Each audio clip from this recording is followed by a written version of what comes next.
So he has never been the #1 guy in the world. His true record is 1-8. Anytime he has faced a true fighter, a guy that can fight, he got his ass whooped. Those are just facts. And in terms of, but still, I got ready. I didn't take this lightly. I still, even though I knew that the fat man off the couch is coming in to face me, I prepared for the best version of Paulie. I've been sparring guys that were Olympic medalists. Paulie never won an Olympic medal, because everybody's been telling me about the speed and this and that. So I wanted to get guys that are faster than him, and I did just that.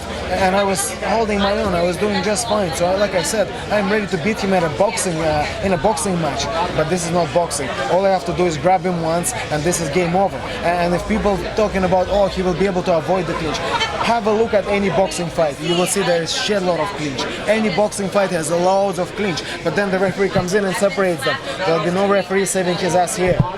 And one more question. After your last fight, you and Jason Knight went to war. You're both bloodied up. I saw you leave on a stretcher. I heard a little story that once you got to the stretcher, you were coherent again, and you were having a little fun in the ambulance after the fight. And how long did it take you to heal up from all that?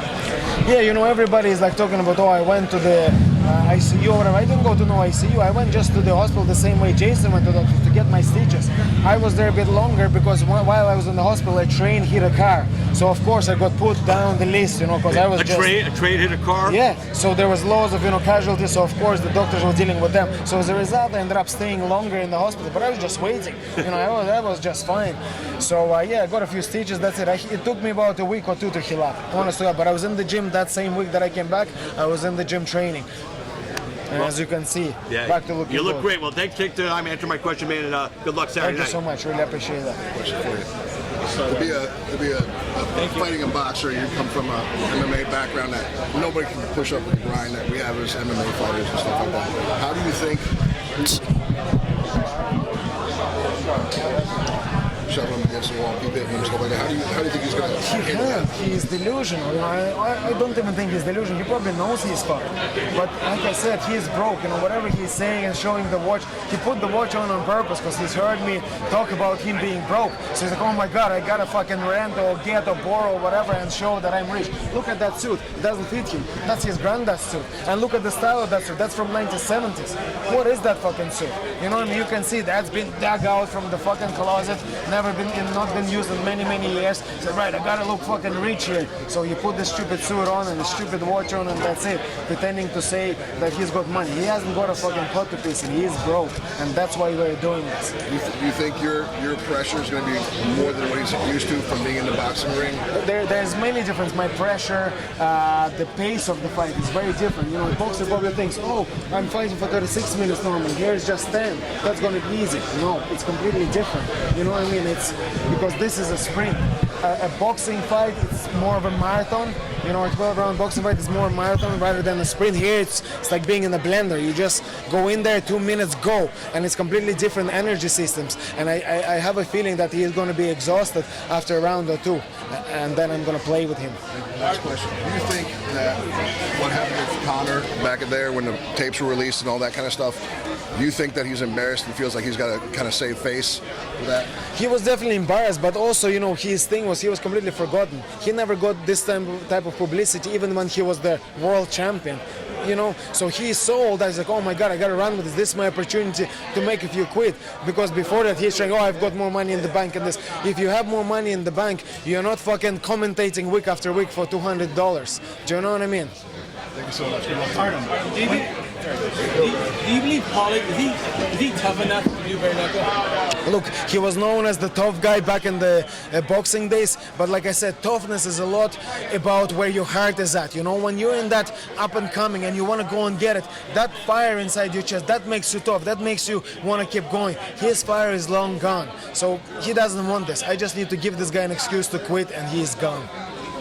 Artem, David was up there saying this is MMA versus boxing. Clearly this is not MMA versus boxing, but what does that do in your head when he's up here saying this is MMA versus boxing? Listen, to me it doesn't really matter what it says. I've been getting ready to do boxing versus boxing. I'm like a boxer now myself. I've been boxing a lot and some very, very high level guys. I'm getting ready for a move into boxing. Like I said, I'm hoping to fight, some of the big names in boxing once I get rid of this motherfucker.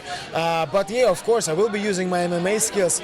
Make no mistake about it. Clinch is my world, especially against an amateur in the clinch like Paulie. And a lot of times, fighters when they go in the fight, they want to stay non-emotional. They want to keep their head out of it. Is there going to be any danger that you're maybe too emotional going into this fight, wanting to hurt him so bad? You never have to worry about that with me. I'm still going to be in his face, whether I'm emotional or not. I'm going to be on top of him. He is not going to hurt me. He can do jack shit to me. His hands are brittle and fragile, and I will break this man up. Is it difficult dealing with this fight week always? Because half the time it's not just your opponent, you're dealing with his camp, you're dealing with his entourage. Does that make fight week a little more difficult? This little Magic Mike fucking camp. What's this? All dressed up with this magic. What's fucking magic? Nothing magic about this motherfucker. So no, that doesn't bother me. You know, also my life's been difficult. You know, I moved all around the place. I lived in Argentina, lived in, so I'm used to being on my own always. You know, with nobody, you know, around to back me up. Here I had my friends with me as well. So if anything got going, I was ready to go. But his guys don't intimidate me. Plus, do not forget, all my guys I train MMA fighters. If a street brawl breaks out against boxers, this is no disrespect to boxers, and they're all tough guys. And if they were to meet a normal guy that never trained, of course they would have the upper hand. But against an MMA guy, a boxer just hasn't got a chance in a street fight. Those are just facts. Yeah, and you mentioned entourage. Of course, everybody always wants to know, is Conor going to be there? But do you know, is there anybody that you know for sure is going to be there? Tune in Saturday night and you will find out. There's more than one reason to tune in on Saturday night, and that's just another one. Artem, from a technical standpoint, what did you learn from your experience in your first fight of night? Yeah, many things that I wasn't prepared for. One that I spoke of, already about is that the shortness of the rounds. Because in my preparation, I was boxing. So what I was doing 3-minute rounds instead. And I was doing more rounds. In my head, I thought, well, I'm doing more, so that must be good. But no, it's a completely different energy system. You, like I said, you do more of a marathon in a boxing fight when it's 12 rounds. Here it's all sprint. It's all just go, go, go, go, go. So that was one of the biggest differences. And of course, again, just the bare knuckle, you realize that most shots land in there. You know, it's very hard to cover.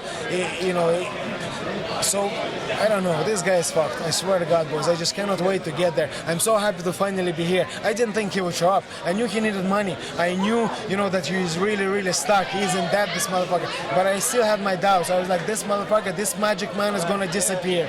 But no, we're here. I cannot believe it. I cannot believe the happiness. Let's get him in there and let's fucking punish this motherfucker. I guess one last one. You talk about the hands. Did you injure your hands after the Jason fight? No, it is bad, boys. Look, I tell you one thing. In between rounds, when I was sitting down, my hands felt shattered. The pain was agony. But that doesn't bother me. You know, I just say, bite the fucking gum shield, let's go again. And I was surprised that nothing broke. Not a single bone broke in my hands. I couldn't believe it. Nothing broke. The Russian hammer.